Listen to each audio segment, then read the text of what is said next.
안녕하세요, 소양입니다. 오늘도 짬짬이 시간 내셔서 내 손안의 책방으로 마실러 오십시오.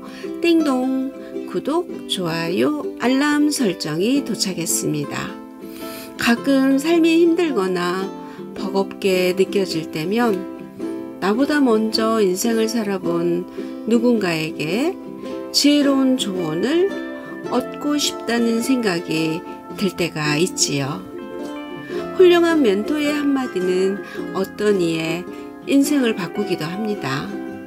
많은 분들의 인생의 멘토로 불리우는 김영석 교수님께서 그런 분이 아닐까 싶습니다. 사람은 성장하는 동안은 늙지 않는다. 100년을 살아보니 지은이는 김형석, 발행은 댄스토리입니다. 바야흐로 100세 시대다. 인류 역사상 전대미문의 100세 시대를 맞아 우리는 설레고 기쁘기보다는 불안하고 허둥대기 바쁘다. 왜 사는가? 무엇을 위해 어떻게 살 것인가? 무엇이 행복인가?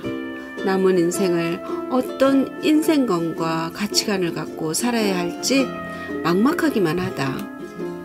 인생은 겪어봐야 깨닫는다고 하지만 먼저 100세 인생을 산 이의 지혜를 빌린다면 앞으로의 삶이 조금 더 명확해지고 향기로워지지 않을까 생각합니다.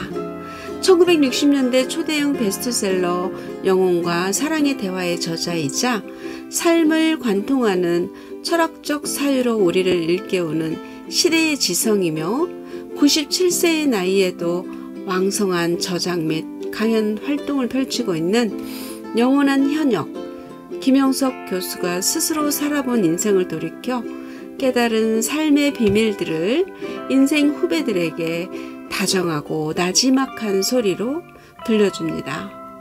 가정에서 일어나는 문제는 물론 사회생활에서 모두가 겪어야 하는 과제들, 그리고 인생의 의미와 죽음에 대한 관심까지 일상에서 부딪히는 문제들을 지혜롭게 판단하고 처리하는 삶의 지혜를 제시하고 있는데요. 행복론에서 저자는 행복에 관한 깊이 있는 성찰을 제시합니다. 보통 사람들은 성공하면 행복하다고 생각한다. 특히 나이가 들수록 성공한 사람은 행복을 누린다고 생각하기 마련이다. 그러나 저자가 그리는 성공과 행복의 함수 관계는 다르다. 자신에게 주어진 재능과 가능성을 유감없이 달성한 삶은 행복하며 성공적이다. 그러나 주어진 유능성과 가능성을 다 발휘하지 못한 사람은 성공했다고 인정할 수 없다. 따라서 정성 들여 노력하는 사람에게는 실패가 없으나 게으른 사람에게는 성공이 없는 법이다 라고 합니다.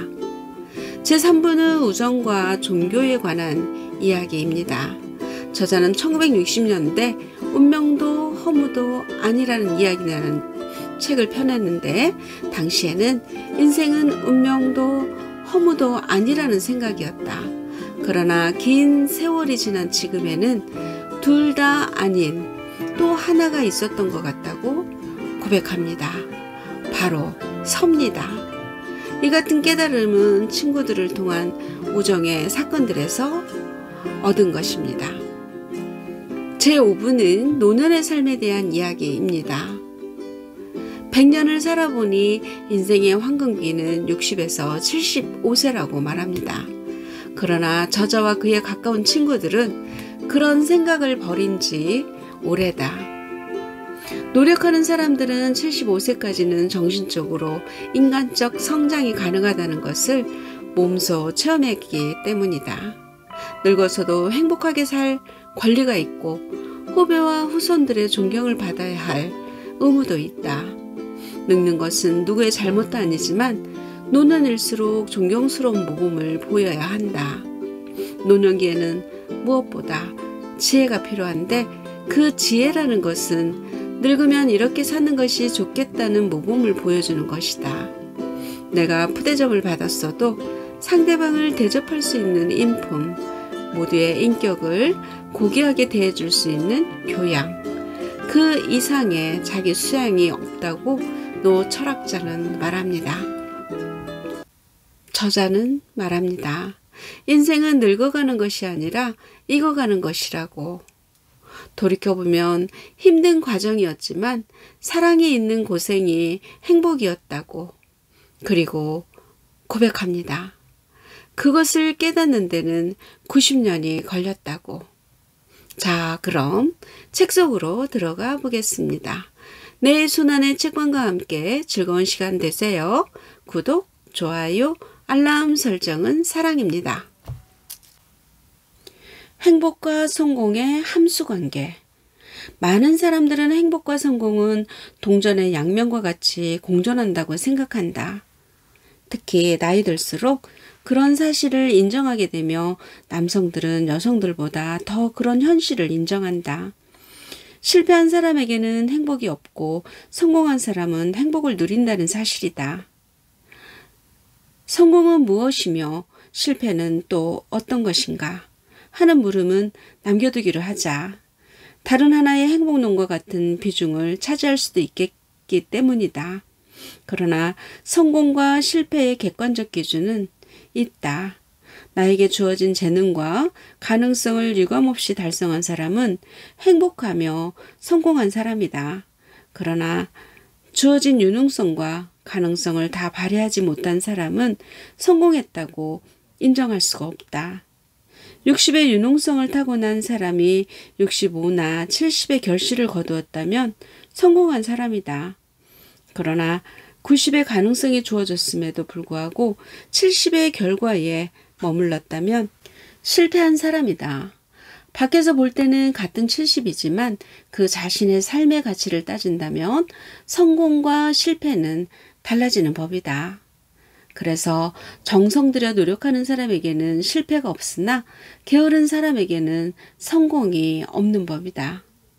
성공과 행복의 함수관계도 그렇게 보아야 할 것이다. 다 떠나고 나면 무엇이 남는가?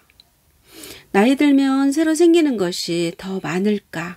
잃어버리는 것이 더 많을까?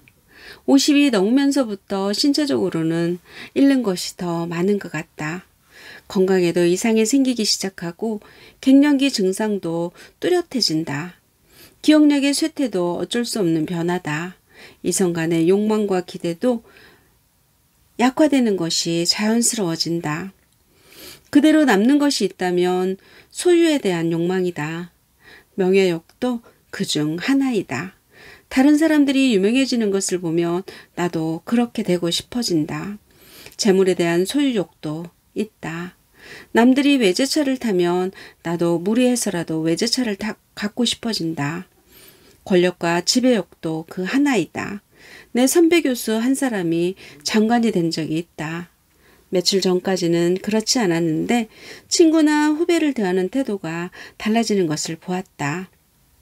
아직은 잃어버리는 것보다 찾아 갖는 것이 더 많은 것 같다. 그러다가 70대 후반부터 80대가 되면 얻어지는 것은 없고 잃어가는 것이 현저히 많아진다. 그렇게 왕성했던 소유욕까지도 사라진다. 소유해 보니까 별것 아니더라는 생각이 들고 소유해 보겠다는 욕심조차도 약화되고 만다. 현상을 유지해가는 것만으로도 감사해야겠다는 소극적인 자세로 바뀐다. 다 잃어버리거나 모두 떠나버리고 말면 어떻게 하는가? 무엇이 남는가? 한 발로 서 있는 것 같은 쓸쓸함.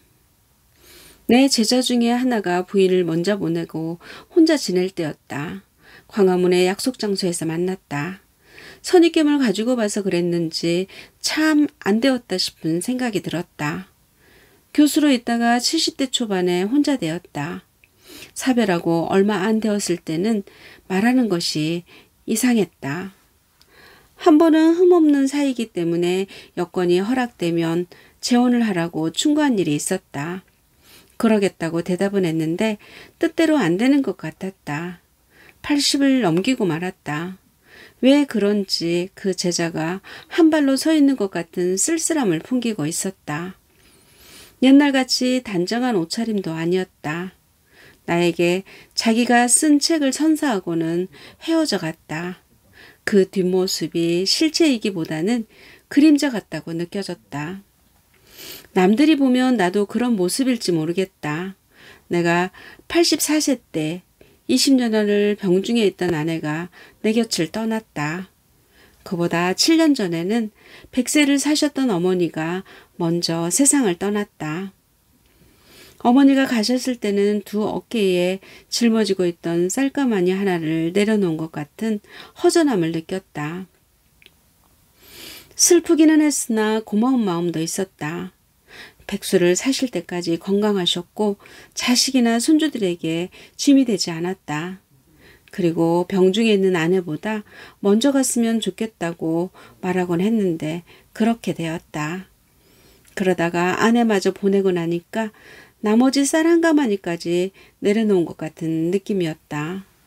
짐은 내려놓았는데 앞으로 어떻게 하지? 하는 허전함을 느꼈다. 어머니의 마지막 유언은 집이 비어서 어떻게 하지? 라는 걱정이었다. 내 처까지 가게 되면 재혼이라도 하라는 뜻이었다. 아들이 혼자 남을 생각을 하니까 마음이 놓이지 않았던 것 같다. 죽음을 전제로 하는 삶의 가치와 의미. 가장 지혜롭다고 자부하던 스토아 철학자들은 죽음은 자연스러운 생명교회의 현상이기 때문에 이성의 지혜를 빌려 자연의 섭리를 돌리라고 가리킨다. 나무가 자라 꽃을 피우면서 즐기고 열매를 익혀가면서 행복을 누리다가 완숙기인 가을이 되면 충분히 익은 열매는 떨어져 간다. 그래서 또 다른 생명체들과 인간에게 생명의 가능성을 제공한다. 인간의 일생도 그렇다. 연륜이 차면 옆에 남아있는 다른 열매들에게 내 때는 찼으니까 먼저 갑니다. 남은 시간을 즐기다가 오세요. 라면서 떨어져 가면 되는 것이다. 인간은 생명에 대한 지나친 욕심 때문에 죽음에 대한 공포와 불안을 느끼며 절망에 빠져 불행과 고통을 스스로 만들어간다. 자연의 섭리는 선하고 아름다운 것이다. 그렇다면 우리는 신체적 기능이 끝나는 죽음에 대해 좀 더 이성적이고 운명적인 해석을 내려도 좋을 것 같다. 문제는 그 죽음을 전제로 하는 삶의 가치와 의미가 무엇인가를 살피는 것이 다른 생명체들과의 차이인 것이다. 동물들은 동일한 절차를 밟아 죽음의 과정을 밟는다. 그리고 그 죽음은 의미를 남기지 않는다. 그러나 인간은 죽음을 예측할 수 있어 지금부터 죽을 때까지의 삶에 대한 선택과 결단의 책임을 지게 된다. 중병으로 사경을 헤매다가 회복된 사람이 인생의 차원 높은 새 출발을 하는 것과 비슷하다고 할 것이다. 그러면 나 자신에게 물어보기로 하자.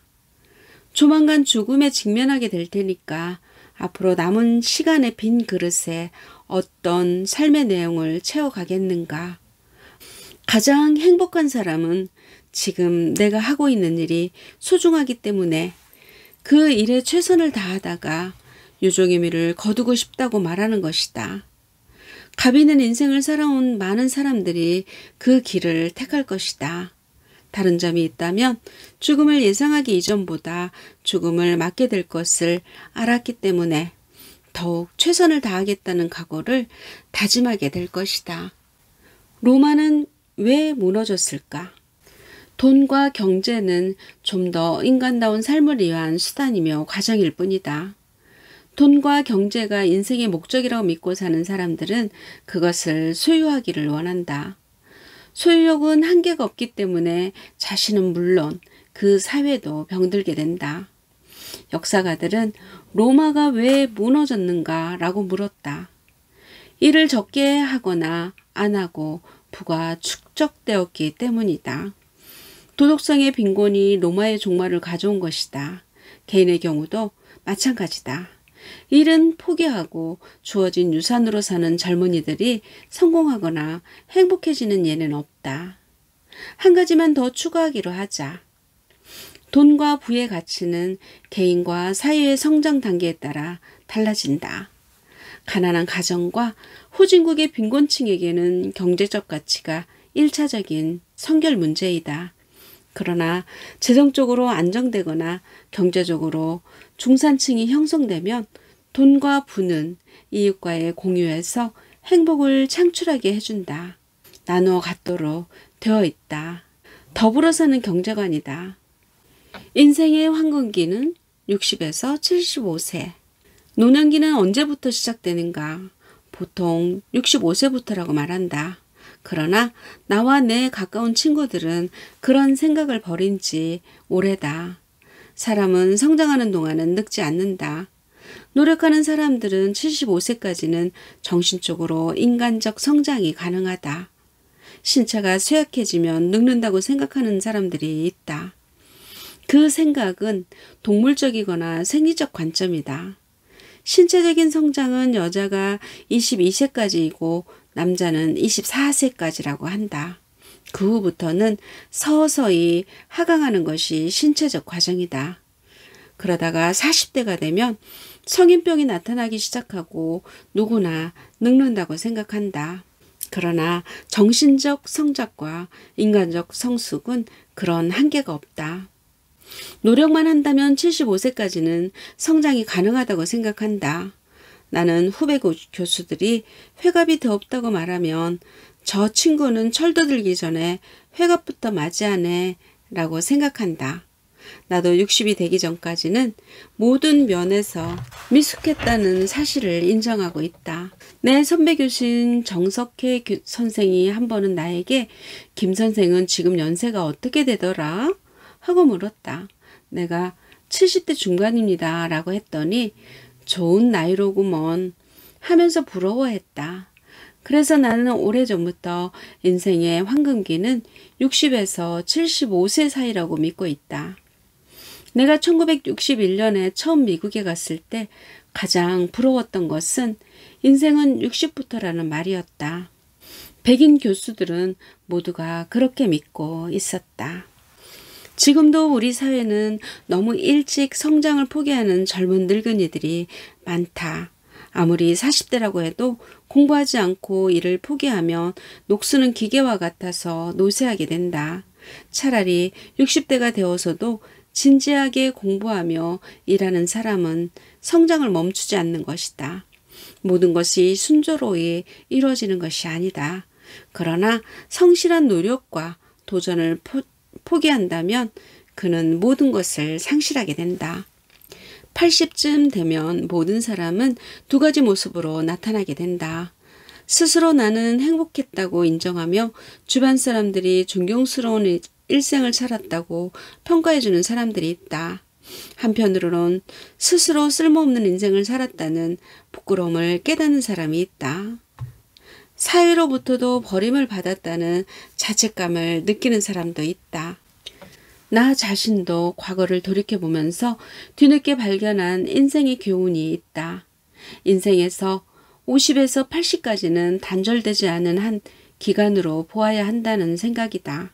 50부터는 80이 되었을 때 나는 적어도 이러한 삶의 조각품을 완성해야 한다는 준비와 계획과 신념과 꾸준한 용기를 갖고 제2의 마라톤을 달리는 각오로 재출발해야 한다는 교훈이다. 장수의 비결이 뭔가요? 90부터 100세에 가까워졌을 때 가장 많이 받는 질문이다. 신체적 건강은 의사들이 도와주는 것이기 때문에 나 같은 사람이 도움을 줄 수는 없다. 나는 건강에 너무 많은 관심을 쏟는 것도 좋지는 않으나 너무 관심을 갖지 않는 것도 옳지 않다고 생각한다. 건강 자체가 인생의 목적이 아니기 때문이다. 사실 나는 어렸을 때 남달리 건강하지 못했다. 한때는 나를 사랑하는 부모와 가족들까지도 내 건강에 대해서는 단념을 했을 정도였다. 20이 될 때까지는 항상 신체적 건강에는 자신이 없었다. 그러니까 건강을 위해서 신체적 과로나 무리는 하지 않았다. 안 했다기보다는 못했을 정도였다. 신체적 절제라고 할까. 조심조심히 살아왔다. 그것이 습관이 되어 지금도 신체나 정신적 무리는 하지 않는다. 그것이 장수의 한 비법이 되었는지 모른다. 최고령 수영장 회원. 50고개를 넘기면서야 정상적인 건강에 자신을 찾았다. 그래도 90을 넘긴 지금도 무리는 하지 않는다. 할 수 있는 일의 90%까지만 책임을 맡는다. 10% 정도는 항상 여유를 남겨둔다. 언제든지 하고 싶을 때는 일을 할 수 있도록 여유를 갖고 산다. 그래도 건강을 위해서는 어떤 운동을 한 가지는 해야겠다고 생각했다. 처음에는 전구를 치는 것이 어떨까라고 생각했다. 그러나 몇 차례 경험해 보았더니 장소가 정해져 있어야 하고 함께 할 짝이 있어야 한다. 나는 언제나 바쁘게 지내기 때문에 전구는 불편하다고 생각했다. 그래서 궁리하다가 자유로운 시간에 혼자서도 즐길 수 있는 수영을 택하기로 했다. 대학을 정년으로 떠난 후에는 거의 매일같이 짧은 시간이나마 수영을 했다. 외국에 여행을 떠날 때는 수영장이 있는 호텔을 예약했을 정도로 열심히 했다. 하다 보면 빠지는 날은 몸이 무겁게 느껴졌기 때문에 조깅을 하는 사람들이 매일 뛰어야 하듯이 수영을 계속했다. 그러나 운동 자체가 목적은 아니다. 건강을 위한 하나의 수단이었다. 그러나 즐겁고 도움이 되는 방법이었다. 운동의 목적이 건강이었다고 해서 건강 자체가 목적은 아니다. 건강은 일을 하기 위한 또 하나의 필수 조건이었다. 마지막 목적은 일이었다. 때때로 헬스클럽에 가면 운동은 그대로 건강이라고 착각하는 사람들이 있다. 운동을 많이 할수록 건강해진다고 믿는 사람들이다. 운동선수들은 운동이 목적이기 때문에 운동 때문에 건강을 해치는 사람도 있다. 나 같은 사람에게는 운동은 건강을 유지하기 위한 필수 조건의 하나이다. 지금도 일주일에 3번쯤은 수영장을 찾는다. 30분 정도 물속에 들어가 수영도 하고 다리 운동도 한다. 경험해보지 않은 사람들은 오늘은 피곤한데 수영은 그만두라고 권한다. 그러나 나는 수영을 함으로 오히려 피곤을 푸는 가벼움을 느낀다. 수영과 더불어 하는 운동 아닌 운동은 걷는 일이다. 하루에 50분 정도는 걷는다. 전에는 아침 시간에 산책을 했으나 80을 넘기면서부터는 오후에 걷는다. 체온 관계도 있고 아침 운동은 여름이 아니면 부담스러워지기도 한다. 그러나 내게는 걷기 운동은 산책이고 산책도 정신적으로는 생산적이기도 하다. 원고 내용을 사색하기도 하고 다음 주간에 있을 강의나 강연 내용을 정리하기도 한다. 늙은 사람에게는 운동이라는 생각보다는 생활 자체가 운동을 동반하는 습관이 되어야 한다. 내 방은 2층이다. 하루에도 몇 차례씩 층층대를 오르내린다. 그것이 운동이다. 나는 지금도 대중교통을 이용한다. 버스나 지하철을 골라 타는 것이 정신적 운동도 된다. 우리 집 옆에는 좋은 회사의 회장이 살고 있다. 그는 하루 종일 걷는 일이 없다. 대문 앞에서 기사가 운전하는 차를 타고 출근했다가는 일이 끝나면 또 차로 퇴근한다. 그러니까 운동 부족을 채우기 위해 주말에는 가벼운 등산도 하고 때로는 골프를 치기도 한다.